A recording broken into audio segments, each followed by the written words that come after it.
What's going on, guys? Lord Lud here. I am here with another Smite thing, and I'm doing a support build today. So first, you're going to start with Watchers. As a starter item, this gives you the HP 5, MP 5, and health that you need to get through the waiting phase, get you the extra gold, get you the health and mana off of minions when you get kills. Next, you're going to what I choose to go to is Traveler Shoes. You can definitely substitute that for Reinforced Shoes, or Cooldown Boots, or in rare cases, Shoes of the Magi. Those would be like your Bacchus, your Ares, and occasionally Ymir. But personally, I like Traveler Shoes, the extra gold, the extra rotational ability. Really nice. Reinforced Shoes again, that's only if you want to go tanky. And Shoes of Focus, I'll get to that later. Next, transitional item of Mark of the Vanguard. Even though the HP 5 was taken off, it's still not a bad item. You really weren't picking it up for the HP 5 to begin with. You're picking up for the health, the physical protections, and the passive. And that passive really helps you get through the early game, really helps you peel for your teammates and body block if you need to. And that would be having your damage reduced by 5. Next would be Sovereignty. This is a cookie cutter build, remember, so things are replaceable. Sovereignty gives you effectively 60 physical protections and gives you 25 HP 5 as well as 200 health. This is really good for out of combat healing if you're using it for that. Getting 25 health in a matter of 5 seconds is really useful, especially for your team that may need it faster, as well as the protections it gives to your teammates. Makes it really good. 200 health and 60 protections is never a bad thing for supports. Next is normally Heartward Amulet. Same thing as Sov. This thing's giving 20 magical protections and 20 MP5.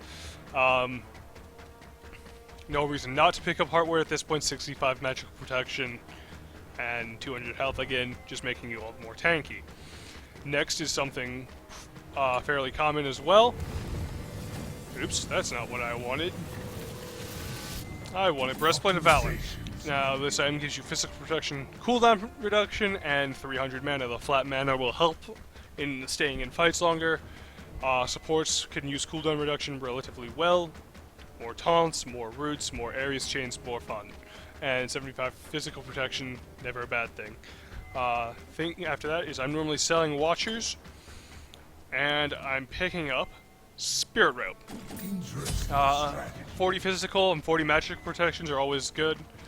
10% cooldown reduction and 20% CCR. It's really useful for supports. And the passive is what really makes this item stand out, is the fact that if you get CC'd, you get 15% damage mitigation for 3 seconds. That's a lot. Say a Ymir freezes you, or an Ares pulls you, or a Khepri plucks you, the amount of damage you take is significantly reduced. This is an item you can consider building right before or right after Mark, just because of the passive, and it's not a bad choice. Next, you're probably going to sell Mark, and you're going to pick up Bulwark. And again, this is in no specific order. Normally you want to get Sov and Heartward early, but you don't have to. Bulwark is probably the most effective health you're ever going to get in the game. 60 magical protection, 20% crowd control reduction. And the shield makes it really good. And finally, for your last time, you're normally picking up, you're going to sell Travelers, and you're going to choose a focus. This caps your CDR, this caps your CCR. You can kind of do with it what you want. Now, note that you can substitute items in this build out. If you need to, you can substitute Sovereignty out for if they have like a Soul, a Chronos, and a Neith for whatever reason. You can get Midgard, or if they have 2 auto attackers that you're afraid of, you can still get Midgard. The only reason to pick this up is really the passive on it is super good. Just slowing attack speed and movement speed for 2 seconds by 30% is huge. As well as giving you 350 health and 30 protections. It's not a bad item. Heartward can be substituted out for Pestilence pretty easily. 80 magic protection, 200 health. And this would be like if you're going up against a Sylvanas or an Afro or a Hell or any type of healer. Pestilence isn't a bad item, as you're normally in the front line, you're tanking, so you're next to those guys that heal for the enemy team. Reduces enemy healing by 25%, which is still pretty good. No, Breastplate, if you're going up against like a 4 magical comp, you can get something like Genji's. Genji's guards gives you the magic protection, still gives you cooldown reduction, not as much, and still gives you MP5. The MP5 is relatively useful, just, you know, regenerating mana. It's not the flat mana that you're going to get from Breastplate, but also the passive is relatively nice. When taking magical damage, your cooldowns are reduced, and it's always something good to initiate a fight. You freeze. Oh man, I got hit with a Soul Tooth, or a Chang'e 1. Now my abilities are on a shorter cooldown and I can freeze faster. Spirit Robe is really something that is essential to all supports. Normally won't be taken out. If you're super ahead, you could always go Mantle. If they have like 2 or 3 CCs of God, then Magi's is something that you can use. But normally, you're always picking up Spirit Robe just because of the passive, the protections. It does pretty much everything that you could possibly want except win the game for you. If you're going, Bulwark can also be taken out of this build if you're going up against Nemesis. Wing Blade, not bad. Gives you good effective health, gives you good crowd control reduction as well as some movement speed. You can take Wing Blade out for Ritual Dagger if you want. You can take Bulwark out for Ritual Dagger if you want. This gives cooldown reduction.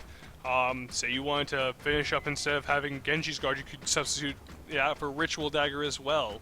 I personally dislike the item on supports. I like it on gods like Arachne that can make use of the attack speed and the movement speed, and the cooldown reduction is a good bridge item for them.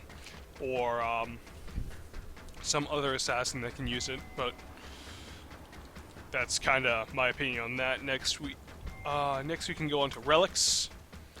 Now, 70% of the time, I'm going Wrath. Now, many people have said, Wrath is awful, don't pick up Wrath. Well, I'm saying pick up Wrath. Wrath helps you get the early clear, so your ADC can do backs, well, you do red, you can early clear, and you can get level 2 by the time you hit lane. It does offer relatively good peel. It's not a large one, but if you're being chased, you can just turn around and get that 1 second stun off. As well, Wrath is almost a 25% execute. Gold Fury through the first 10-15 minutes. Gold Fury only has about 4k health through that time. Wrath can kinda do some damage. 25% executes, never a bad thing.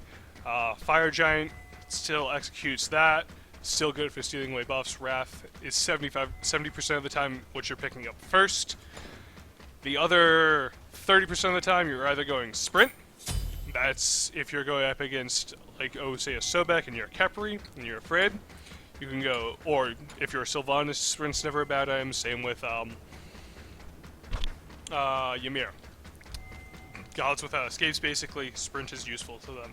Curse, you're going up against an Afro in duo or a Sylvanas in duo. Curse is never a bad thing. Sometimes you can work it against a Ymir, sometimes you can work it against a Khepri.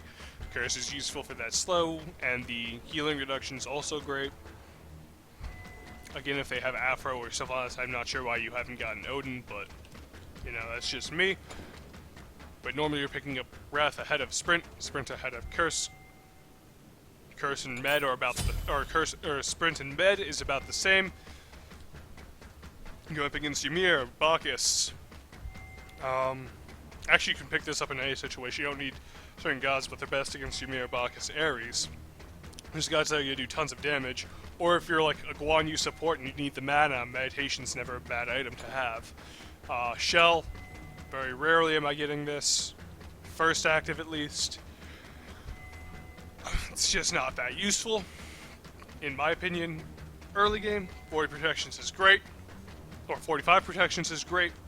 If you have a huge rotation, it can be useful. Med, Curse, or Sprint, in my opinion, would be better.